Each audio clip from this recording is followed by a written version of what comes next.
Can we start with some basic biographical information? Your name, your date, your place of birth, and your current status, please. Yes. Okay, my name is Eileen Tilley. I was born in Exmouth in Devon, and I am currently, well, I have several hats actually. I'm a PhD student in Bangor University. I'm also a teaching assistant, and I'm also quite active in the University and College Union here.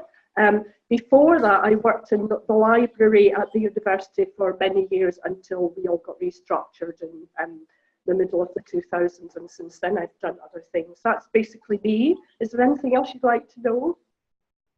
As well as your date of birth. I know I shouldn't ask your date of birth, but it just helps to try and... Yeah, 2012-47. Yeah. Okay. Yeah.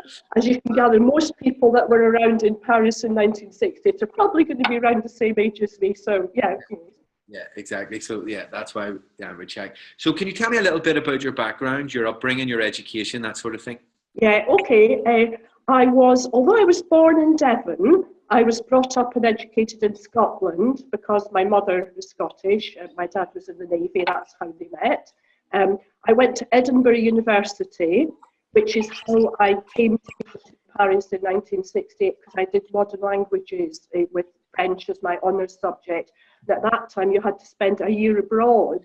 So I spent in the University of Montpellier. I don't know if you want me to outline what happened after Paris 1968, you know, my whole life, or whether you might go on to that later. Like, what would you like to say? We'll come on to that a bit later. Yeah. I mean, I basically would be interested in understanding whether or not their sort of political activism was something that was prominent in your upbringing when you were younger, in your family, that sort of thing. Not at all. No, not in the least. My parents were both well, apolitical really. I don't know whether they voted or what political party they might have supported. I know that on the maternal side, and I grew up in Scotland, it was my maternal grandparents that I largely knew. They had been sort of working class Tories. You know, I gather that it's the kind of setup where you work on the farm, and the big farmer is probably a Tory, so you vote for the same party that your boss votes for. So that's the kind of background, and nothing to do with politics at all. And really, when I went to France, I wasn't particularly political, but that, you know, kind of might have changed a little bit as a result of what happened. So you weren't involved in any student politics or any political activism prior to... No, not at all prior to... No. Just to kind of fill you in a little bit, I mean, Edinburgh at that time was quite a traditional university. It was very large. There was a very impersonal relationship between staff and students. You know, it was kind of the old-fashioned hierarchical education system. You didn't dare to address your lecturers by their first name. You know, they were all... You would never have dreamed of asking anybody for help with anything. You got no study skills help. You got no help with anything, basically. You know, you were basically there. You had to put up, and if you failed, well, it was too bad. It meant you weren't good enough. You know, but there wasn't really. I mean, to be honest, there wasn't much of a student political movement. And I guess that fitted in with the general ethos, you know, that you kind of put up with everything and tolerated whatever was thrown at you. There was kind of, you know, I mean, to be honest, we were more interested as students in Edinburgh in the Beatles and the Rolling Stones. You know, pop music was kind of what we were into, and boyfriends and sort of the normal teenage things. But student activism wasn't really a big Edinburgh thing at that point. Okay, so can you tell me how you ended up in France in 1968, what you were doing and where you were, please? Yeah, okay. Well, I had to do my junior year abroad, and you had to choose to either be a teaching assistant, which I didn't think was my thing, or you could go to a French university. So I thought, oh, well, this is great. You know, I can go to a French university for a year. Some of it, we didn't know which university to go to, and that fits in with what I was saying about it. With anything, nobody did a session with you, things to consider in choosing a university. But I remember one of my tutors in a seminar did say that he had gone to Montpellier and he'd enjoyed that. So I thought, oh, Montpellier sounds all right, I'll go there. Said, don't do Paris, it's very large, you know, you might be lost in the big city, but Montpellier is sort of a good medium-sized town. So that's how I ended up going to Montpellier. Because the university, the French department, hadn't organised anything telling students about this year abroad or giving you any help in any way, the students who had been there the year before organised something. So we all went to something organised by the students, not by the university. Where we were told, among other things, that it was easier for girls going to France than it was for men, because what you could do is you could sit in a paper cafe and you know, some boy would come and pick you up, or you would get paid by somebody, and that was a really good way of getting to know French people, to be picked up so you could have a French boyfriend. So this is the level of the introduction to France that we had. I know, yeah. Yeah, and nobody, you were meant to do a couple of essays while you were there, but nobody ever visited you while you were in France. You just sent the essays by letter, and there was no communication whatsoever with the university while you were away for a year, which was extraordinary by today's standards, because nowadays I understand that people go and visit you and make sure you're okay, but that didn't happen. No, things have changed enormously. And what did you think of the French university system? Okay, well, what I picked up was that the French students were very were not pleased with their university system, and actually, in many ways, it was very similar to Edinburgh in that the classes were very large. The system was very impersonal. They accepted everybody who'd done the baccalaureate, more or less. You know, you could get into a French university, and then there was a huge failure rate, and also very little support within the system. As a student, what I was meant to do was that I was allowed to go and observe, you know, and attend any classes that I wanted to. And I gather the classes were extremely large. There was no communication between staff and students, and there was a very high failure rate. Yeah, so that was one of the things I picked up. What I also picked up was that French students were really quite different from the ones I'd known at Edinburgh, because they were very political. I did do the thing where and well, I didn't actually sit in a pavement cafe and get picked up by him, but I went to a class and I met him and then got asked out. And as a result, I fell in with the crowd of people that he went around with, and discovered that they talked a lot about politics. They talked about things at a very much higher intellectual level than I was used to. They were very much more politically engaged. They weren't interested in the things that we were interested in as teenagers, like they weren't interested in pop music. They were interested in the people like that, you know. So the intellectual level was very, very much higher. And was there a feeling that something was in the air, that something was about to go wrong, or did what eventually happened come as a huge surprise? I don't think, well, there was obviously people were not happy, yeah? I think the scale of what happened came as a surprise.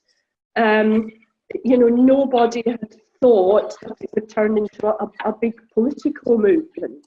Although the whole, you know, the fact that the youth students were quite politicized anyway, might have indicated that it would turn out like that. But I think what was unusual was that it developed from being just a student protest to the trade unions and other bodies also being involved. So it became a national movement rather than just a student movement. I suppose as an international student, you may have been more aware of this, but was there a sense that things were happening at an international level, that there were some international issues that were politicizing students at the time? You mean the feeling of being there were issues that concerned all students internationally. I'm not sure. I saw I think the thing I was saying, like the issue of the impersonality, the hierarchical nature of education, the assessment system being quite brutal, the fact that, and this fitted in with us, I suppose, if you were taking a Marxist viewpoint, you could say the students were oppressed in the same way that the workers were oppressed, in that the university hierarchy were brutal oppressors who didn't care and just exploited students, etc. Yeah? And I actually witnessed things like I did sitting on a particular class where there was a professor who was reckoned to be an intellectual liar, but really brutal to students. And he was handing out essays. He handed out the essays in the class publicly to the students. He just threw the essays at students. And one particular student, he threw this essay to him and said, "Mademoiselle," he said, "complètement bête. You are completely stupid." And the poor student burst into tears. So even in Edinburgh, I hadn't really seen anything quite of that nature. And nowadays, if you did that to you'd probably get sacked, would you? But in those days, that was good. That was how your professors were expected to behave. They were showing authority and how powerful they were. Yeah, and the whole, like a lot of the films, because I went to a lot of cinema during that year. Film was also very big, which was something I wasn't used to in Edinburgh. A lot of the films, it was La Chinoise by Godard, political films. So that fitted in. There was a whole theme. Politics was kind of what you were about, and it was what the university was about, and it was what it was about the kinds of we've experienced in Scotland before. Yeah, and I suppose adding to that, was there a sense that there was cultural change? You've already mentioned the Beatles. Well, I think the cultural change that the cultural. I associate cultural change in Scotland with music. Yeah? It was the Beatles, the Stones, and Bob Dylan, the Titans there.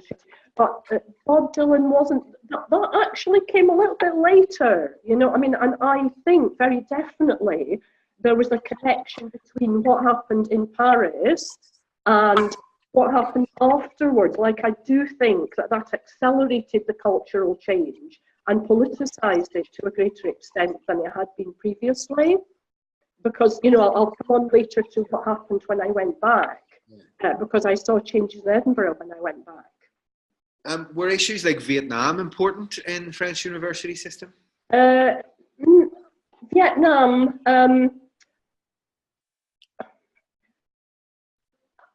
I'm not sure that was I'm not sure that was really on people's radar. They were very interested in Cuba, yeah?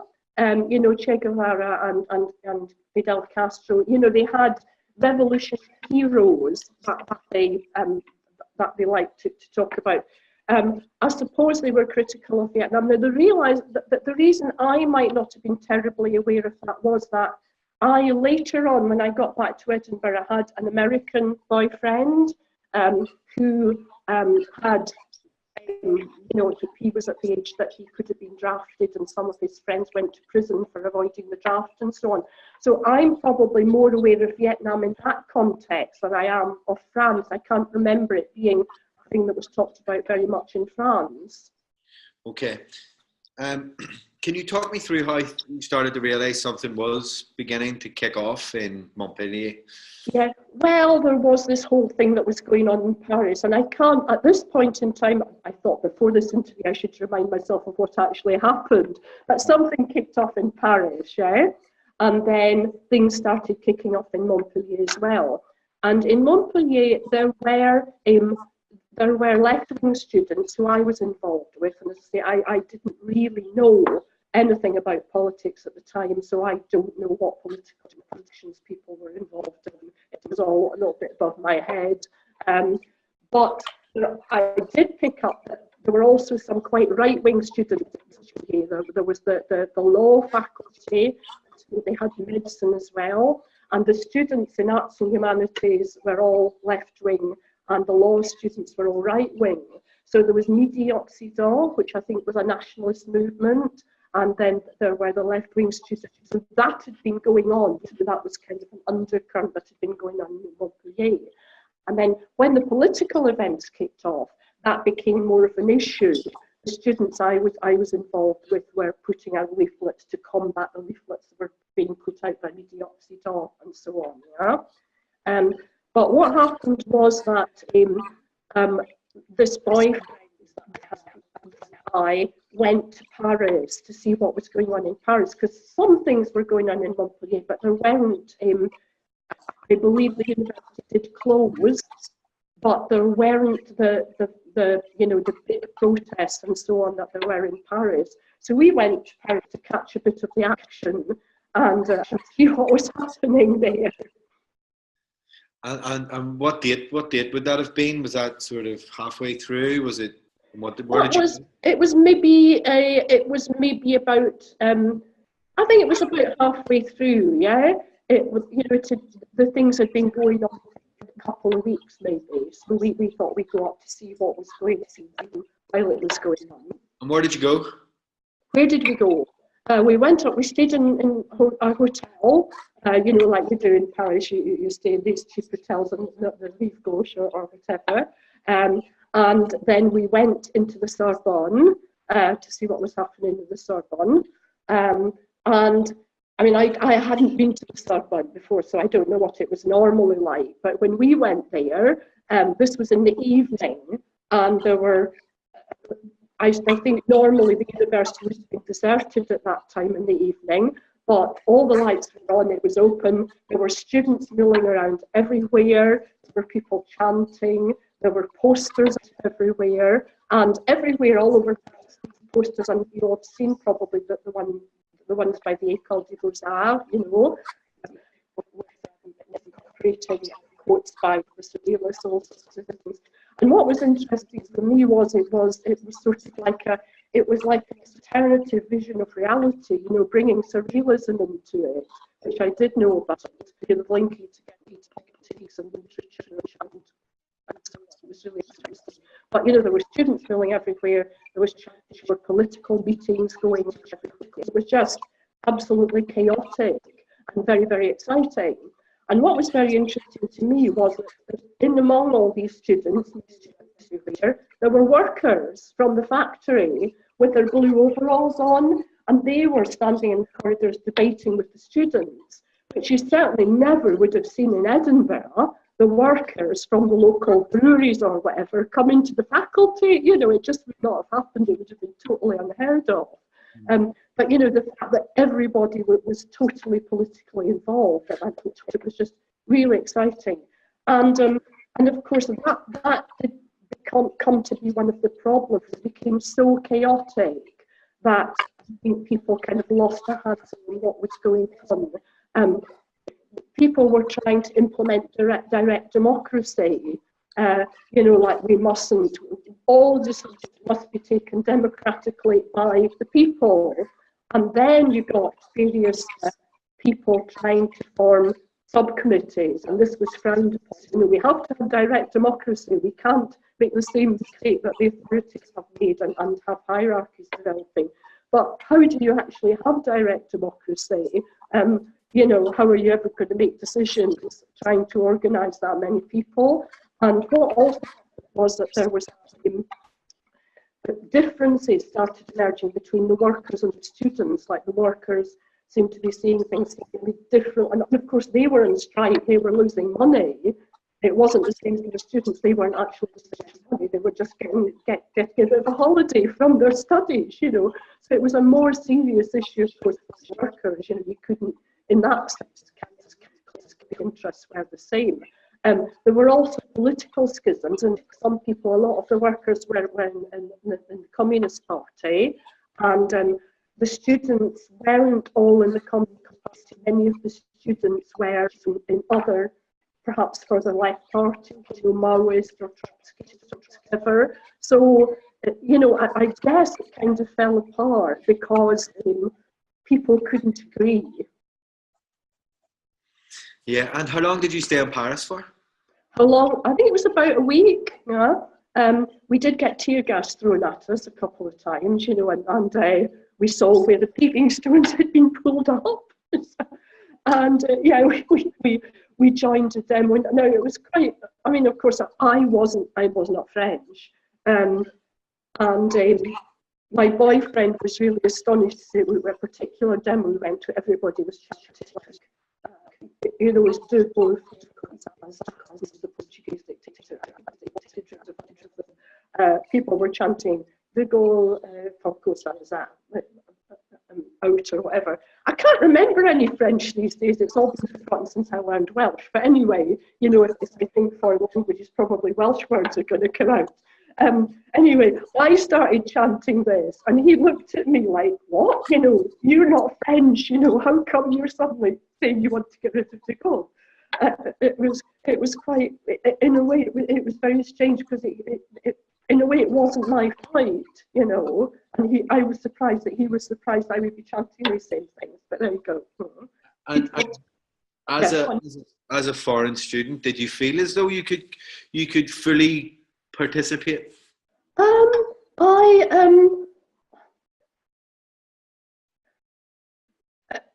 I'm not sure I fully understood the context of what you know. I mean, I could sympathise with some of the problems, but I didn't fully understand the French education system, yeah?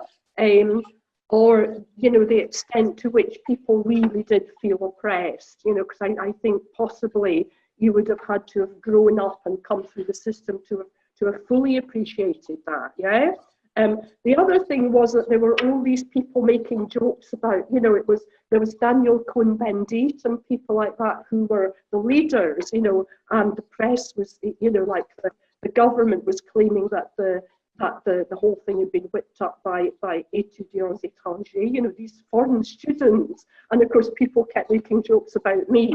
Oh, it must be people like you that are starting this. So there was kind of a little bit of, well, you don't quite understand. And, you know, the fact that I could be joked about as being one of the foreign revolutionaries, you know, maybe it's a bit different. Yeah, that's good. One of the sort of dominant characteristics when analysing this period is this notion of the la prise de parole, the fact that everybody seemingly was speaking to each other. Is this something that you experienced, and would you agree with that? I think it happened in Paris at the Sorbonne. You know, people were speaking to one another who never spoke to other people before. I'm not sure when I went back to Montpellier that was true. I think Montpellier was slightly different. It wasn't quite the heady atmosphere of Paris. I think there were perhaps more social divisions in Montpellier. There wasn't really very much communication between the local community and the students. I think the students were very much apart, and it's kind of understandable. They were very politicised. They used to do things like, because they were against capitalism, they used to think it was a good thing to go out and steal things from supermarkets and local shops. So, you know, these students, you know, he would sit in the cafe, you know, drinking a glass of wine and say, "Oh, I stole a book from the bookshop today. Isn't that really good, you know, one over on capitalism?" So you can see that probably this was not really going to endear people to the local population. But no, I don't think there was quite the same atmosphere in Montpellier, but in Paris there was a very heady atmosphere indeed, and communication and so on. And were people in Paris aware that things were happening elsewhere?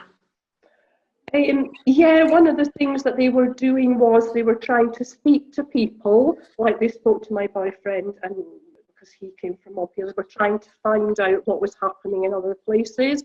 Of course, in those days, you didn't have social media, so it was difficult. I mean, nowadays, if you had a revolution in the making, you could use social media to very quickly and to spread messages. You couldn't in those days. You were totally reliant. I mean, we didn't have email. we didn't have anything really. We hardly had telephones, and you know, in student flats you wouldn't have a telephone. So it depended very much on word of mouth, on people actually being there to report verbally. My friend actually reported what was happening in Montpellier. So maybe that's another reason why they couldn't get it together, because they couldn't get the communications angle sorted out. And you mentioned attending these meetings and discussions in La Sorbonne and maybe elsewhere. What were people actually talking about in those meetings? Politics. They were talking about I actually kept quite a lot of the political tracts that came out. You know, the meetings were you know, they were talking politicalese. You know, the revolutionary blah blah blah blah, etc. And getting. Were they more interested in revolution or reform? Sorry? Were they more interested in revolution or reform? Revolution, definitely. Yeah, they wanted to completely change society. They wanted it all went with, you know, overthrowing the whole of society. You know, reform would have been definitely a dirty word. Very much too good. And what did you think of that? Did you think that was ridiculous, or did you think it was good? Well, because it seemed to be cool to think that in the atmosphere. I was very impressed by these French intellectuals, because I'd never heard any of this kind of discourse before. I was very impressed by this. Well, that must be right, because these people, you know, they've seen all these movies and they've read all these books and they understand all these political things. So that must be right, yeah? And we must have a revolution. Yeah. Very good. Did you experience any violence, and do you think that the events should be remembered as a violent moment? I didn't personally experience any violence. I know that there were a lot of stories going around about police violence, and there were, you know, the stories were being spread by the students that women had been raped, had brutalised possibly more people than they had. And of course, the press was, that they were blaming a lot of this. They were blaming the press for spreading a view of what was going on in conformity with what the government wanted people to think. But again, you didn't, in those days of social media, you couldn't, the communication about what was going on was you couldn't really communicate what was actually happening. Yeah, another element of the way we talk about this period that we've understood, obviously with hindsight, is that 1968 wasn't just a French phenomenon. That's happening everywhere. Was there a sense of that at the time? Well, not at the time, but later, when I went back to Edinburgh, what happened? What eventually happened was that a lot of the people who had been through this experience, where it kind of made life different from what it would have been. It was a transformative experience. And when I went back to Edinburgh, I felt, well, can you imagine coming from the south of France to Edinburgh in October, where it's freezing cold? It's still quite a tour city in those days. And I was totally discontented with what I'd been doing before. I did these responsibilities, revolution had been opened up to me. And then I had to go back and finish my degree and do a lot of academic work that I suddenly didn't seem all that interesting anymore. So I actually ended up taking a year off university because I wanted to change my degree to politics as a result of what had happened. And they wouldn't let you do that in Edinburgh. It was much too rigid a system to have gone through 3 years and suddenly change to a totally different subject. I couldn't understand why I wanted, So I came up across the university bureaucracy. Oh no, you can't do that. We can't do that. We'll not give you a grant to do that. So I took a year off and came back and did my year eventually. But by the time I came back to Edinburgh, Edinburgh was starting to change. You know, I went and stayed in and newsagents for that year. And when I came back, when I left Edinburgh in 1967, people were still wearing duffel coats and university scarves, and you know, the whole place was very buttoned down. And then suddenly we had people wearing caftans, and the whole, this fitted in the Summer of Love had happened in San Francisco in the meantime. And you know, you had Bob Dylan, you had the whole psychedelic movement had kind of hit Edinburgh. But also, at the same time as the psychedelic movement hitting Edinburgh, politics had hit Edinburgh. And a year after the whole thing happened in France, the Edinburgh students uprose, and I got involved in that. They occupied the registry because the rumour was that people's political recorded on their student records and kept secret. So I remember the student activist movement in Edinburgh occupied the registry, and we had manual files in those days, so I gather they took all the manual files and they threw them all over the place. And we occupied the university cafeteria. That was a smart move, wasn't it? Which is available. And one thing I distinctly remember was we occupied the cafeteria and we brought records and started playing loud pop music, including the Rolling Stones. It was Sympathy for the Devil, I think, was the current album that they had. And, you know, the track on that album which says, you know, we all need somebody that we can lean on, and you can lean on me, whatever. Now, we still had dinner ladies going around serving us. And when this track came on, I remember one of the dinner ladies got up and she said, "That's disgusting, I'm not listening to that." And she got up and she actually switched the record player off. And, you know, this shows how bold revolutionaries we were. Instead of doing anything about it, we accepted that what the dinner lady, oh, well, you know, because she's the dinner lady, but we meekly accepted that she wasn't going to allow us to play the Rolling Stones. So I'm not really sure the Edinburgh revolutionary movement was quite as effective as the French one was. But do you think that your experience in France had some bearing on you in terms of your political development afterwards, through examples like that? Yeah, yeah, indirectly. I mean, I didn't go off and be a student activist afterwards, you know. I realised after this experience of taking a year off, I realised that if you didn't finish your degree, that you were liable to end up doing something you really didn't like doing, like having to work in a newsagent or whatever for the rest of your life. So it was kind of a salutary experience. So I came back and I kind of, I found it difficult to be the person I'd been before I went to France, because it was like an identity thing.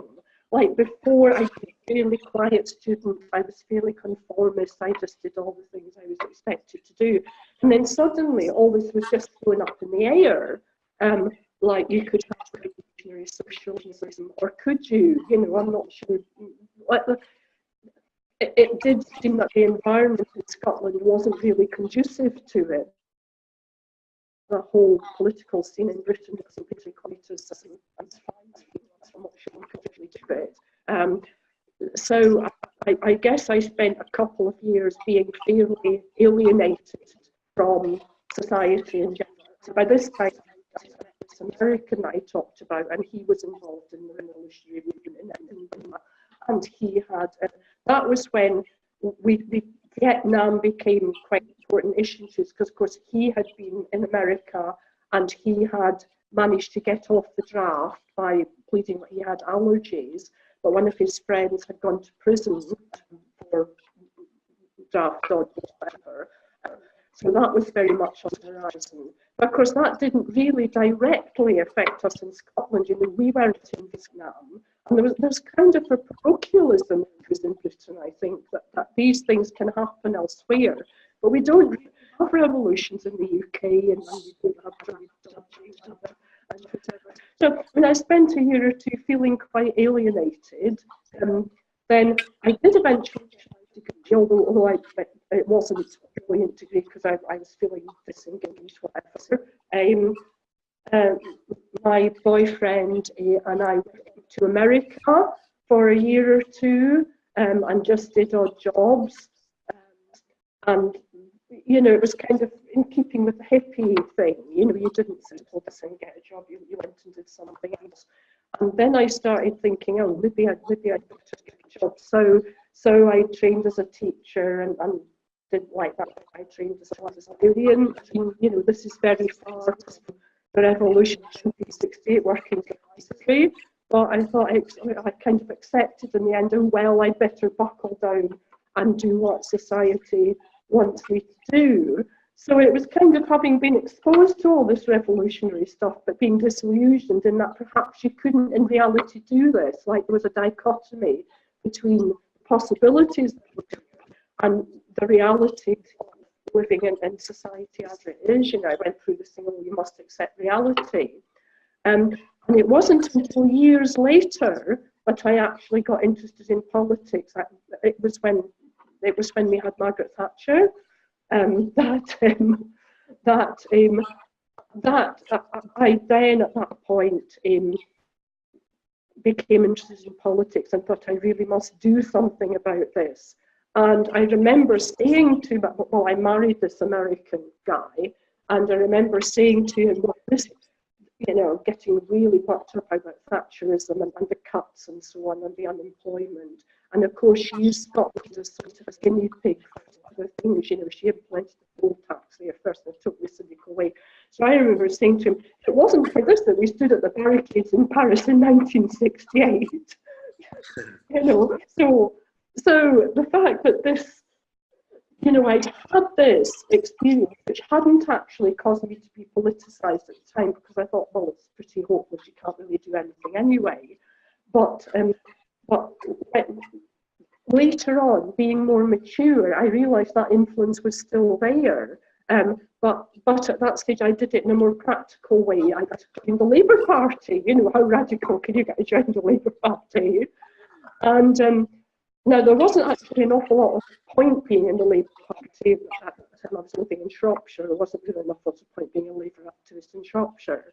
But when I moved to North Wales, which I did in 1921, I moved to North Wales, and the constituency, the marginal one, where they only did a small swing for Labour to get in. So I got actively involved in Labour and was quite active and instrumental in getting a Labour MP elected in 1997. So eventually I did become politicised. It took a lot of time though. Okay, if we could just come back to a couple of things about 68. Can you remember thinking or having an opinion on how the political elite in 1968 were responding to the crisis? And I mean, De Gaulle, Pompidou, and so on. Yeah. Oh, well, I mean, the people, again, all that came from the people I was involved with. And of course, they were totally against the establishment and totally against De Gaulle and then Pompidou, who came afterwards. So, you know, oppressive, putting down of the popular movement, etc.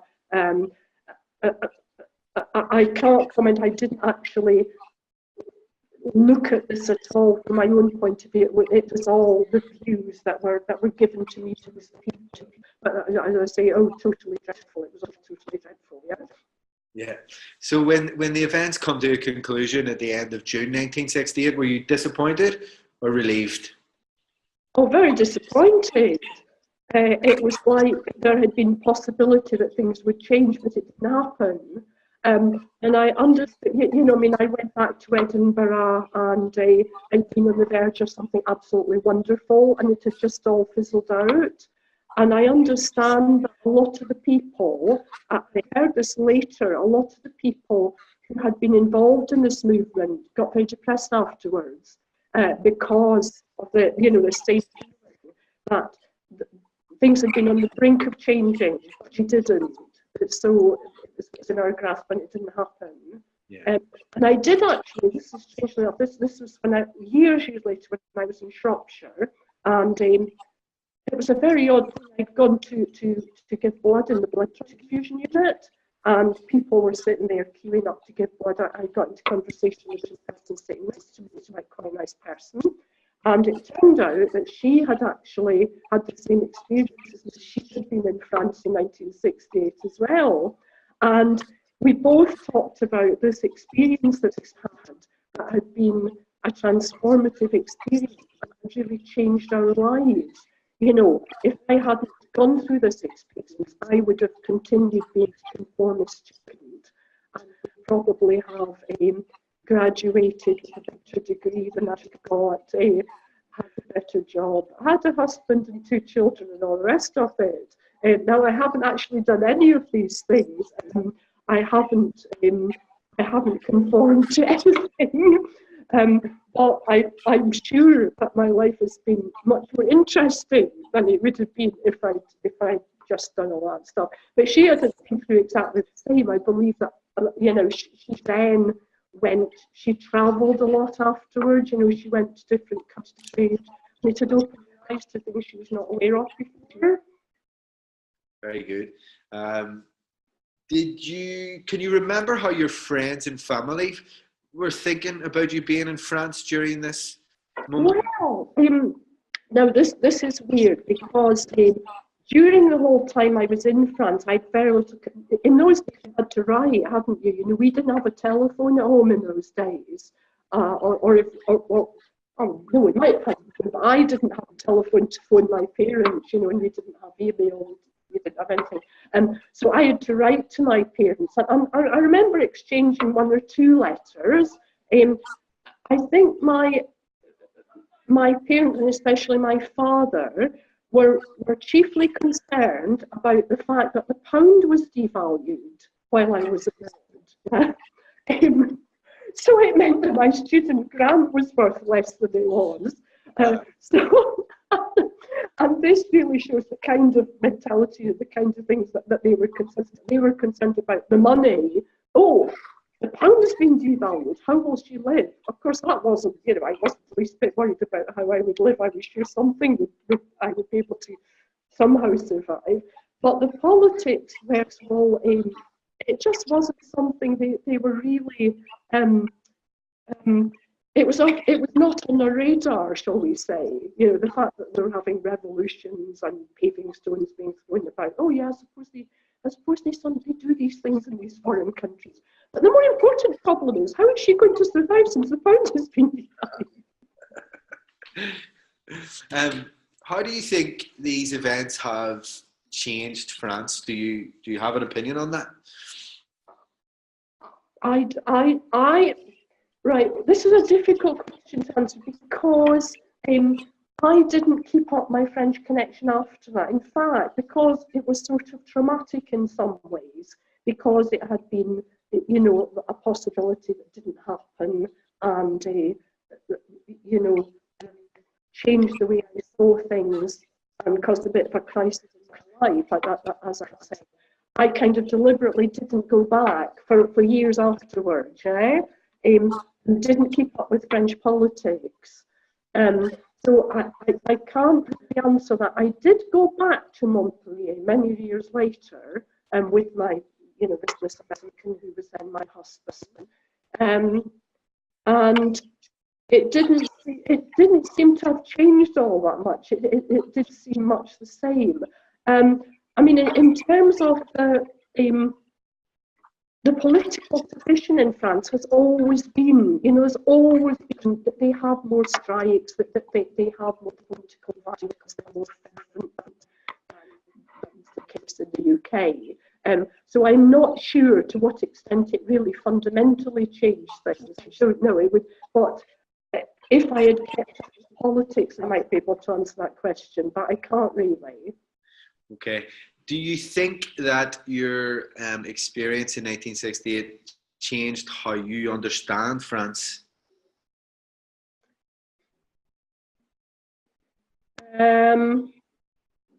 Or did it have an influence on the way you understand France? Yeah, yes, it probably did.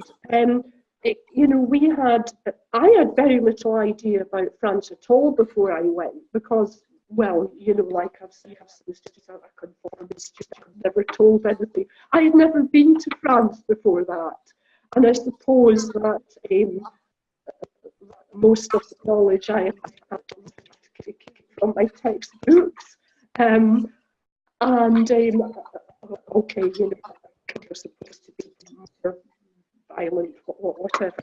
But I didn't realise how political it was. You know, I didn't realise that there were countries where politics was I suppose my view of France, as a result of that, it was was politically more committed, etc., than I've been used to in the UK. You know, there's this thing about the UK, democracy, just have revolutions all the time. So I think it's not like that, where you could actually perhaps in France have a revolution, but they didn't. So. Yeah. So you've mentioned the impact that these events had on you sort of personally and politically. Do you think that it had any influence on your sort of academic trajectory? Well, it probably went downward. Well, yeah. Well, yes, and I probably would have got a better degree if it hadn't happened to me. But I'm not saying that that's a good thing necessarily, because you could take the view that the kind of things that you studied in a degree in modern languages at the time in Edinburgh are actually quite boring and irrelevant and didn't have to do with anything. I think in terms of my personal trajectory, it had a tremendous influence. And as I said, it didn't at the time, but then it maybe planted a seed there that came into bloom later. And, you know, I think I've developed as a person in ways that I would not have developed if that had not happened to me. Like I said, I'm sure I'd have been much more conventional. I might not have dyed my hair purple, for example, at the age I am, that, you know, that hadn't happened. But the academic trajectory, you know, yeah. Okay. How do you think France should remember these events? Oh gosh, how do I think France should remember these events? I haven't thought about that. From a positive perspective, negative, should it be? Oh God, definitely positive. Yeah, I mean, I don't know whether because I haven't really kept up with the French media or whatever. Now might be the time for them to revise their opinion of what happened, to form some kind of opinion of what happened. Yeah. Well, I mean, the French have only just begun to look at what happened during the Second World War, aren't they? You know, this stuff has come out about Vichy and about how, you know, yeah, whereas that was suppressed for ages. So 1968, maybe the time isn't quite right yet. You know, maybe they'll start to eventually revise their opinion. I mean, French. I mean, at the moment they've got. It's a bit of a difficult time at the moment, isn't it? Because they've got Marine Le Pen and whatever. You know, they've got a right movement there. So I don't know whether now, from the point of view of people who are the head of the state at the moment, it might not be politically astute of them to remember 1968 at this point in time, because it might be politically, they might feed then into the hands of the right-wing opposition, mightn't they? Yeah, interesting. Okay, so I'm going to ask you one more thing. If you were given 30 seconds to summarize your experience of 1968, how would you do it? Oh, summarize my experience.